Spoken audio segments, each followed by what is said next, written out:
Cette loi orale, il faut... Et cette loi orale, on appelle autrement la loi sur les lèvres. C'est la Kabbale juive. Cette loi orale, il faut sélectionner quelques personnes pour les initier, parce qu'on n'enseigne pas comme ça. On dit la Bible est codée, alors il faut avoir la connaissance de la loi orale pour bien comprendre. Parce qu'eux, ils disent pour la plupart que la Bible est écrite à partir de la Kabbale. Et c'est la Kabbale qui détient la clé de comprendre la Bible. Est-ce vrai?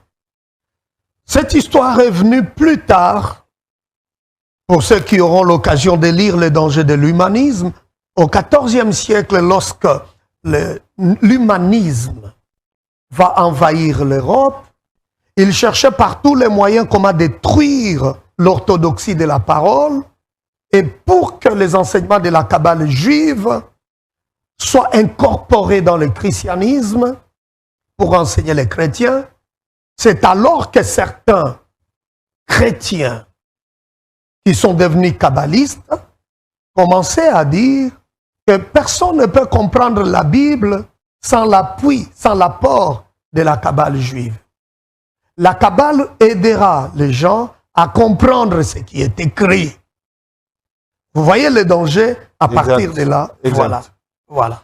C'est ainsi que vous avez des gens aujourd'hui qui vous disent clairement, non, la Bible, vous ne pouvez pas la comprendre comme ça. Elle est codée. Elle est codée. Des chiffres, des versets, de mots. Là encore, il faut faire très attention avant qu'on parle des passages abominables. Je suis toujours dans les Talmuds. Vous avez tous ces gens qui viennent un peu passer chez vous et puis il dit, je vois ici 10, 9. Les chiffres 10. Les chiffres. Je vois tel numéro, 0, 89, 38, 40. À qui appartient? Est-ce que moi, j'ai oublié mon numéro de téléphone pour que ça sorte de la bouche d'un prophète? Dieu parle avec précision. Oh, je vois le nom de tel... c'est qui là? Oh, c'est ma tante. Est-ce que j'ai oublié le nom de ma tante? Pour que je vienne dans l'église et que ça soit une prophétie? Pendant que vous parlez, Dr Wilson, il y a un nom est Serge Lokondo. Qui connaît Serge Lokondo ici, dans la salle? Qui connaît Serge Lokondo? Ah, c'est notre caméraman. Ah, docteur, vous pouvez continuer. C'est le caméraman. Avez-vous oublié le nom de Serge Lokondo pour qu'on fasse intervenir un prophète? Ça édifie à quoi? Écoutez, bien-aimés. La prophétie exhorte, édifie, encourage. Quand quelqu'un vient donner le nom d'une personne, ça édifie l'Église en quoi? Quand quelqu'un prophétise la mort d'une célébrité congolaise, en quoi ça édifie l'Église? Quand quelqu'un va parler de la mort, je ne sais pas, de pape ou machin, ça édifie l'Église en quoi? Parce que toute prophétie doit édifier l'Église. Ça doit exhorter. Mais aujourd'hui, vous avez des gens comme ça.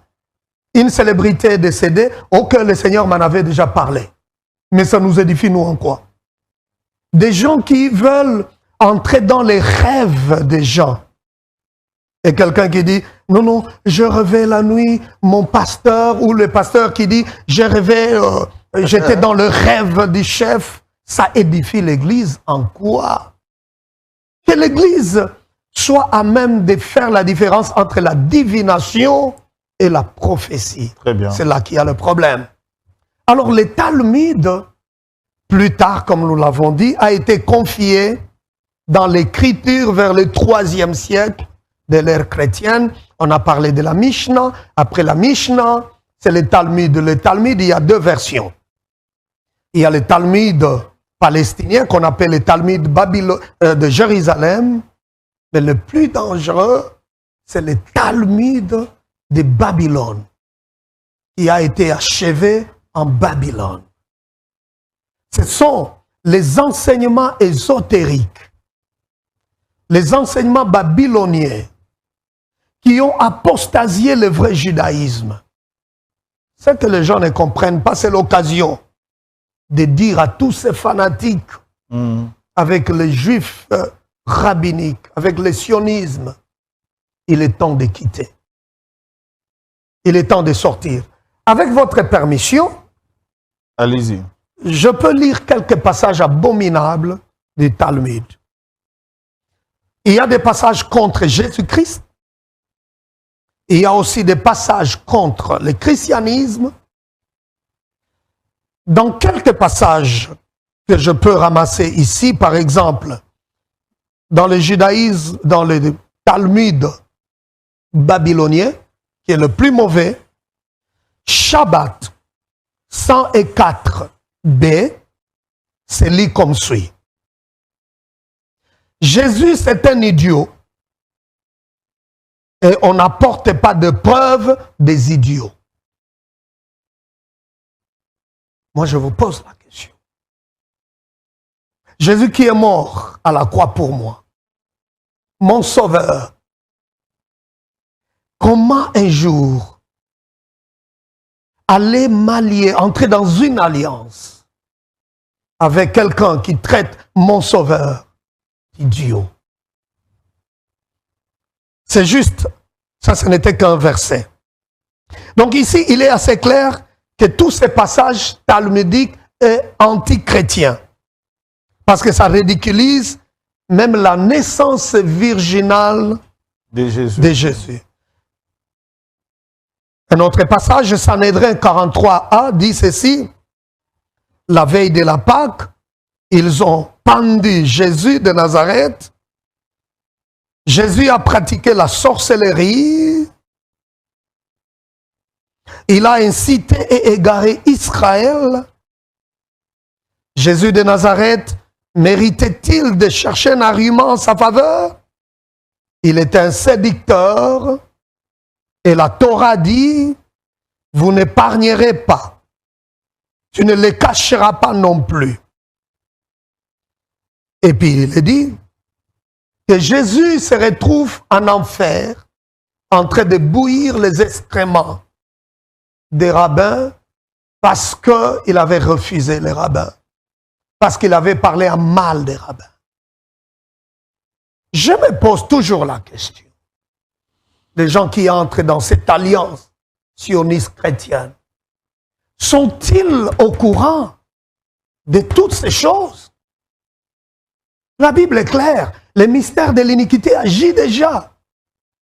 Est-ce que les gens se posent la question, pourquoi ces gens ont de la haine à ce niveau-là contre notre Sauveur? Pourquoi? Tout simplement parce qu'il est Dieu.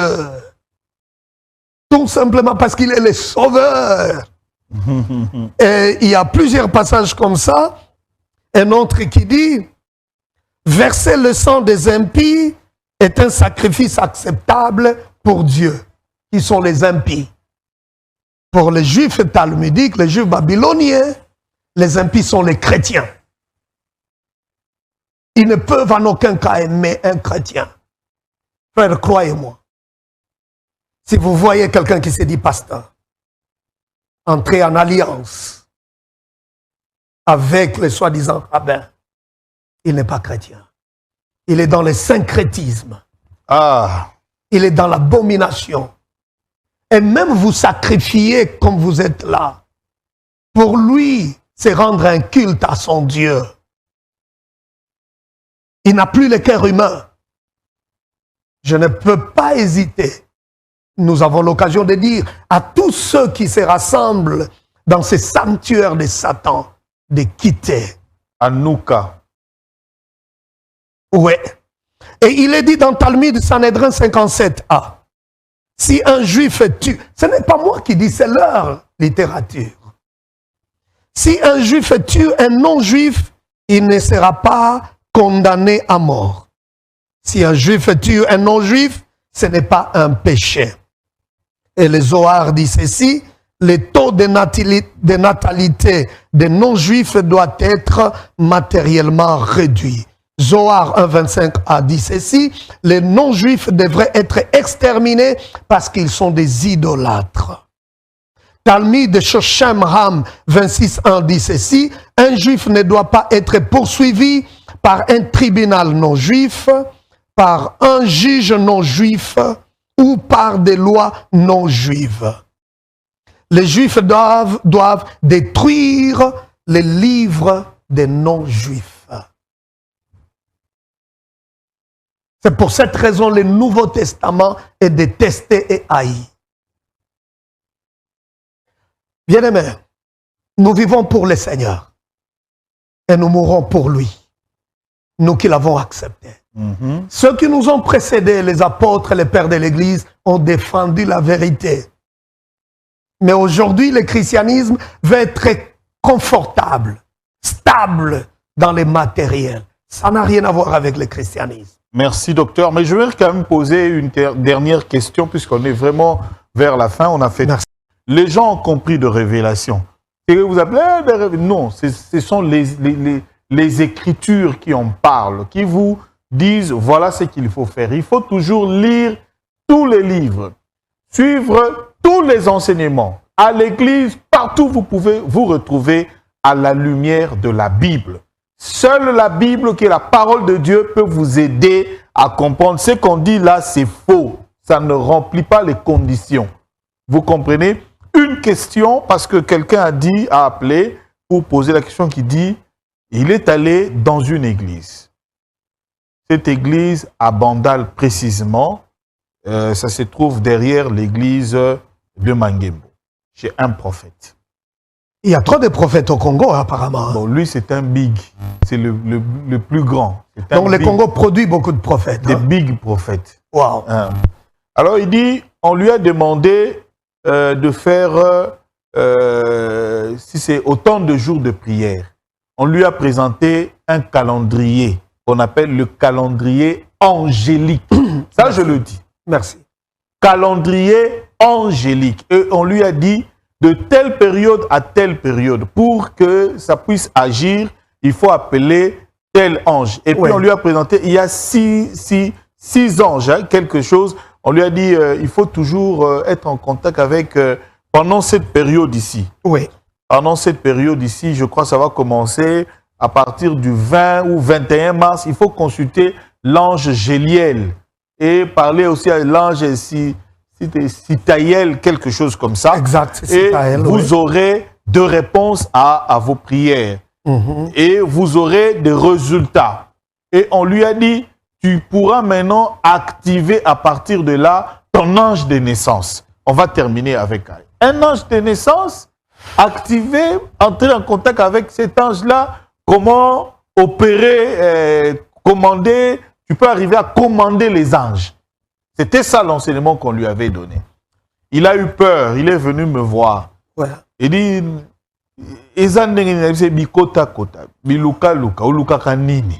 vous avez des gens aujourd'hui, pour prédire votre avenir, ils ont besoin de connaître les jours de votre naissance.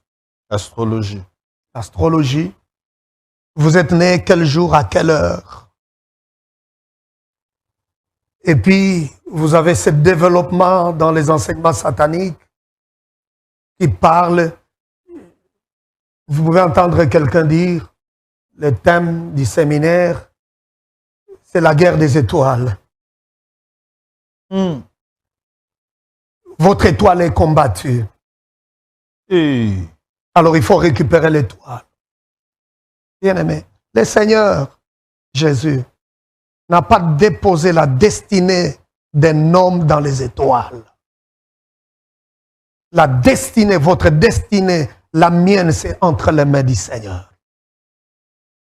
Pour que le Seigneur bénisse quelqu'un, il ne va pas consulter les jours. Vos vies sont cachées dans le lieu céleste en Jésus, c'est ça? Tout à fait. Il n'a pas le temps de consulter votre passé, la date, les jours, l'heure. Vous êtes une nouvelle créature. Alors ça devient l'astrologie. La numérologie, c'est satanique.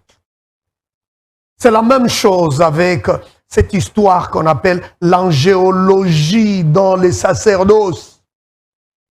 En fait, il s'agit des sacerdoces sataniques, pas les sacerdoces universels. Vous avez cité un nom là, l'archange Géliel, Raziel.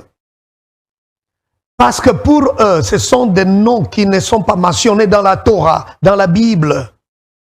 Mais tous ces noms-là, comme vous les citez, c'est dans les Talmuds et dans les Zohar.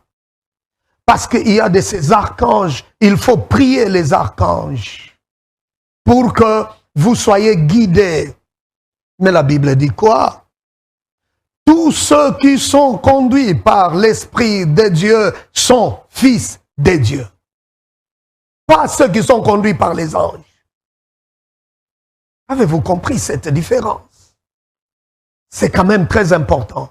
Je suis conduit par l'Esprit de Dieu. Pourquoi? Le jour où le Seigneur Jésus est parti, il a promis que le Saint-Esprit viendra parce qu'il va continuer à agir à travers son esprit dans l'Église, en moi. Je n'ai pas besoin d'être conduit par un ange.